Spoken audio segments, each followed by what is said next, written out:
Radio Tehran, শুরু হচ্ছে বিশ্ব সংবাদ। আবারও মধ্যপ্রাচ্যে ভয়াবহ তৃতীয় বিশ্বযুদ্ধ শুরু হয়ে গেছে। মার্কিন যুক্তরাষ্ট্র প্রথমেই ইরানের উপর আক্রমণ চালানোর পর নতুন করে আবারও তৃতীয় বিশ্বযুদ্ধ শুরু হয়ে গেছে। মার্কিন যুক্তরাষ্ট্রকে ছাড় দেবে না ইরান। নতুন করে আবার পাল্টা আক্রমণের ফলে যুক্তরাষ্ট্র নতুন করে যে ধরনের সন্ত্রাসী কার্যক্রম চালিয়েছে সেগুলো প্রতিহত করছে ইরান। আর এরই মাঝে আমাদের হাতে এসে পৌঁছেছে এই যুদ্ধের সর্বশেষ গুরুত্বপূর্ণ সবথেকে তাজা আপডেট সংবাদ আপনাদের জানিয়ে দিব। প্রথমেই জানাবো মধ্যপ্রাচ্যে আবার উত্তেজনা, ইরানে হামলা চালালো যুক্তরাষ্ট্র। মধ্যপ্রাচ্যে ভূরাজনৈতিক উত্তেজনা আরও তীব্র রূপ নিয়েছে। আবার নতুন করে দক্ষিণ ইরানের কয়েকটি কৌশলগত স্থানে বিমান হামলা চালিয়েছে মার্কিন যুক্তরাষ্ট্র এবং যুক্তরাষ্ট্রের সামরিক বাহিনী। আজ বন্দর আব্বাসে বিস্ফোরণ, ইরানের ক্ষেপণাস্ত্র ঘাঁটিতে মার্কিন যুক্তরাষ্ট্র হামলা চালিয়েছে। এর ফলে পরিস্থিতি আবারও উত্তপ্ত অবস্থায় চলে গেছে। এরপর জানাবো মধ্যপ্রাচ্যে যুক্তরাষ্ট্র আর নিরাপদ আশ্রয় পাবে না বলে হুঁশিয়ারি দিয়েছেন ইরানের সর্বোচ্চ ধর্মীয় নেতা। ইরানের সর্বোচ্চ ধর্মীয় নেতা আয়াতুল্লাহ মোস্তফা খামেনি জানিয়েছেন যে উপসাগরীয় দেশগুলোতে যুক্তরাষ্ট্র আর নিরাপদ আশ্রয় পাবে না। তিনি বলেন, এসব দেশ মার্কিন সামরিক ঘাঁটিগুলোর জন্য আর ঢাল হিসেবে কাজ করবে না। এদিকে মার্কিন ড্রোন ভূপাতিত করল ইরান। আলহামদুলিল্লাহ, ইরানের Islamic Revolutionary Guard Corps IRGC জানিয়েছে তারা মার্কিন ড্রোন ভূপাতিত করেছে। আজ নতুন করে ইরানের বুকে যখনই আক্রমণ চালাতে গিয়েছিল মার্কিন যুক্তরাষ্ট্রের সন্ত্রাসীদের এই ড্রোন, সেখান থেকে আর ফেরত আসতে দেয়নি, সেখানেই খতম করে দেয়া হয়েছে। এবারে জানাবো যুক্তরাষ্ট্রের হামলায় ইরানের ইসলামী বিপ্লবী গার্ড বাহিনীর 4 সদস্য নিহত। দক্ষিণ ইরানে যুক্তরাষ্ট্রের নতুন হামলায় ইরানের ইসলামিক রেভলিউশনারি গার্ড কোর আইআরজিসির 4 জন সদস্য নিহত হওয়ার খবর পাওয়া গেছে। আজ ইরান থেকে প্রাপ্ত অসমর্থিত সূত্রের বরাতে দ্য টাইমস অব ইসরায়েল বিষয়টি নিশ্চিত করেছে। সেন্টকম হামলার বিষয়টি নিশ্চিত করে বলছে তারা নিজেদের বাহিনীকে রক্ষা করতে এই পদক্ষেপ নিয়েছে এবং এই পদক্ষেপের ফলে মূলত আবার একটি সারা বিশ্ব জুড়ে ভয়াবহ কার্যক্রম শুরু হচ্ছে। এবং সর্বশেষ জানাবো ঝিনাইদহের ঘটনা নিয়ে হাসনাত আব্দুল্লাহ নতুন পোস্ট। জাতীয় নাগরিক পার্টি এনসিপির মুখ্য সমন্বয়ক নাসির উদ্দিন পাটোয়ারি, যুগ্ম সদস্য সচিব তারেক রেজা সহ ঝিনাইদহ জেলা এনসিপির নেতাকর্মীদের উপর 22 মে ছাত্রদলের হামলা এবং 23 মে মিথ্যা মামলা দায়ের করা হয়েছে। পরবর্তী ডিবি যুবশক্তির অয়ন রহমান খান ও আশিককে তুলে নিয়ে যায়। প্রথমে ডিবি বিষয়টি অস্বীকার করেও পরে গতকাল আদালতে কার্যক্রম শেষ হওয়ার পর অয়নকে আদালতে সুপার করে তাকে কেন আইন শৃঙ্খলা বাহিনীর নিয়ে গিয়েছিল সে বিষয়টি এখন পর্যন্ত জানাতে পারেনি বিএনপির সন্ত্রাসীরা। এদের বিরুদ্ধে তাই রুখে দাঁড়িয়েছে হাসনাত আব্দুল্লাহ। প্রিয় দর্শক, এতক্ষণ শুনছিলেন সংবাদ শিরোনাম, এবারে বিস্তারিত। তবে তার আগে বন্ধুরা অনুরোধ থাকবে এই সংবাদটিতে একটি লাইক দিন। এই চ্যানেলে আপনি নতুন হয়ে থাকলে আমাদের সংবাদটি দেখতে দেখতে চ্যানেলটি সাবস্ক্রাইব করে রাখুন। কমেন্ট করে বন্ধুরা আপনার মূল্যবান মতামত জানিয়ে দিন আপনি বিশ্বের কোন দেশ থেকে বা বাংলাদেশের কোন স্থান থেকে আমাদের সংবাদটি দেখছেন এবং শুনছেন। আর বন্ধুরা, সংবাদটি আপনার সোশ্যাল মিডিয়া ফেসবুকে শেয়ার করে বন্ধুদেরও দেখার সুযোগ করে দিন।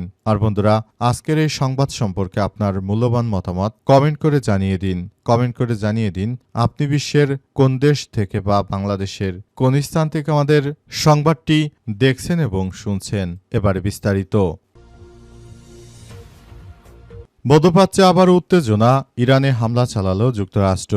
মধ্যপ্রাচ্যে ভূরাজনৈতিক উত্তেজনা আরও তীব্র থেকে তীব্র রূপ নিয়েছে। এবার দক্ষিণ ইরানে কয়েকটি কৌশলগত স্থানে বিমান হামলা চালিয়েছে যুক্তরাষ্ট্রের সামরিক বাহিনী। মার্কিন সংবাদ মাধ্যম ফক্স নিউজের এক প্রতিবেদনে যুক্তরাষ্ট্রের সেন্ট্রাল কমান্ড সেন্টকমের মুখপাত্র টিম হকিংসের বরাত দিয়ে তথ্য নিশ্চিত করা হয়েছে। সেন্টকমের পক্ষ থেকে জানানো হয়েছে অঞ্চলটিতে অবস্থানরত মার্কিন সেনাদের উপর ইরানি বাহিনীর সম্ভাব্য হুমকি এবং হামলার প্রতিরোধে এই পদক্ষেপ নেওয়া হয়েছে। মূলত নিজেদের সেনাদের সুরক্ষায় এটি একটি আত্মরক্ষামূলক হামলা হিসেবে বর্ণনা করেছে ওয়াশিংটন। মার্কিন সামরিক বাহিনী দাবি হামলার মূল লক্ষ্যবস্তু ছিল ইরানের ক্ষেপণাস্ত্র উৎক্ষেপণ কেন্দ্র এবং পারস্য উপসাগরে মাইন স্থাপন চেষ্টায় লিপ্ত থাকা ইরানি নৌযানগুলো।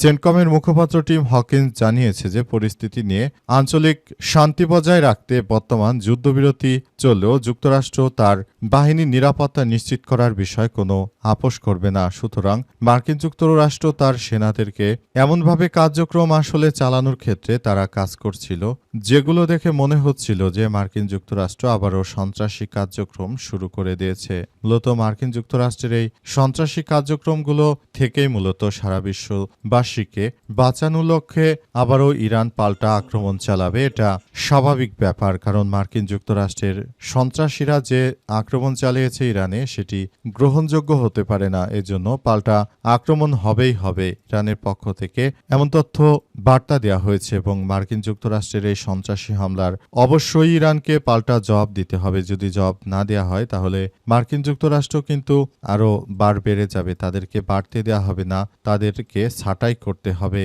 ইরানের ইসলামী বিপ্লবী গার্ড বাহিনীর বেশ কয়েকজন সেনা সদস্যকে হত্যা করেছে যুক্তরাষ্ট্রের এই সন্ত্রাসীরা। মার্কিন ড্রোন ভূপাতিত করল ইরান। আলহামদুলিল্লাহ, ইরানের Islamic Revolutionary Guard Corps IRGC জানিয়েছে তারা একটি মার্কিন ড্রোন ভূপাতিত করেছে। এছাড়াও দেশের আকাশসীমায় প্রবেশ করা আরও একটি বিমান লক্ষ্য করে গুলি চালানো হয়েছে। আইআরজিসি তাদের সেপা নিউজের ওয়েবসাইটে প্রকাশিত এক বিবৃতিতে জানিয়েছে যে মার্কিন সামরিক বিমান পারস্য উপসাগরের অঞ্চলে ইরানের আকাশসীমায় প্রবেশ করলে বিপ্লবী গার্ড বাহিনী বিমান প্রতিরক্ষা ইউনিটগুলো একটি MQ-9 ড্রোন শনাক্ত করে ভূপাতিত করেছে। বিবৃতিতে আরও বলা হয়েছে গার্ড বাহিনী একটি RQ-4 ড্রোন এবং অনুপ্রবেশকারী একটি F-15 যুদ্ধ বিমানের উপর গুলি চালিয়েছে। তবে এই ঘটনাগুলো কখনোই তারা মার্কিন যুক্তরাষ্ট্র স্বীকার করতে চাইবে না। মার্কিন যুক্তরাষ্ট্র তারা আসলে জানিয়েছে যে তাদের কিছুই হয়নি, কিন্তু বিষয়গুলো আসলে এমনভাবে পরিলক্ষিত হচ্ছে যে মার্কিন যুক্তরাষ্ট্রের এই সন্ত্রাসী কার্যক্রমগুলো একদম ধসিয়ে দিয়েছে ইরানের ইসলামী বিপ্লবী গার্ড বাহিনীর সদস্যরা।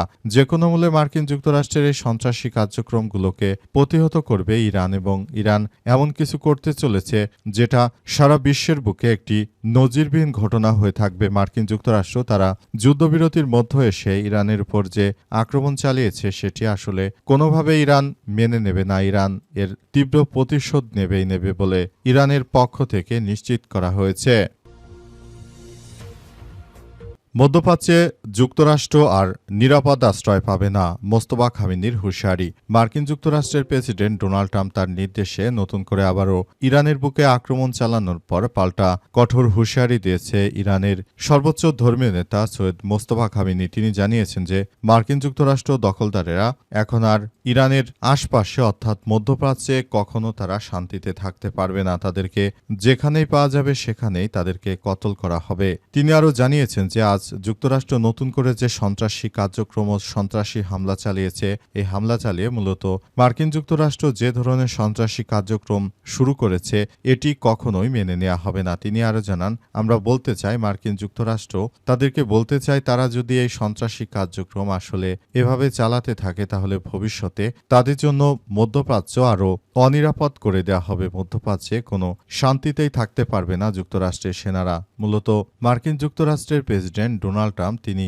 এই ধরনের সন্ত্রাসী কার্যক্রম চালিয়েছেন এবং এই সন্ত্রাসী কার্যক্রম চালানোর মধ্য দিয়ে তিনি নতুন করে আবার ইরানের বিশ্বস্ততা ভেঙে দিয়েছেন। তার কোনো মূল্যেই তার আর রেহাই হবে না। তাকে যেখানেই পাওয়া যাবে অর্থাৎ মার্কিন যুক্তরাষ্ট্রের প্রেসিডেন্টকে সেখানেই তার উপর চরম প্রতিশোধ নেওয়া হবে বলে ইরান হুঁশিয়ারি দিয়েছে এবং ইরান মনে করে বর্তমান সময় যদি এই ধরনের কার্যক্রম মার্কিন যুক্তরাষ্ট্র তারা যেহেতু শুরু করেছে সুতরাং এখন যুদ্ধবিরতি আপাতত হচ্ছে না, কারণ এই মুহূর্তে মার্কিন যুক্তরাষ্ট্রের এই সন্ত্রাসী কার্যক্রমগুলো মেনে নেওয়া হবে না। মার্কিন যুক্তরাষ্ট্রের এই সন্ত্রাসী কার্যক্রম আসলে যে কোনো মূল্যে আবারও পাল্টা পদক্ষেপ গড়ে তুলবে ইরানের ইসলামী বিপ্লবী গার্ড বাহিনীর সদস্যরা। এমনিতেই যুদ্ধ শুরু হওয়ার পর থেকে ইরানের বেশ কয়েকজন আইআরজিসির সেনা সদস্য মারা গেছে, 4 জন সেনা সদস্য মারা গেছে বলে বিভিন্ন গণমাধ্যমের সূত্র থেকে আমরা বিষয়টি নিশ্চিত হতে পেরেছি এবং এই হামলায় আইআরজিসির যে সেনারা মারা গেছে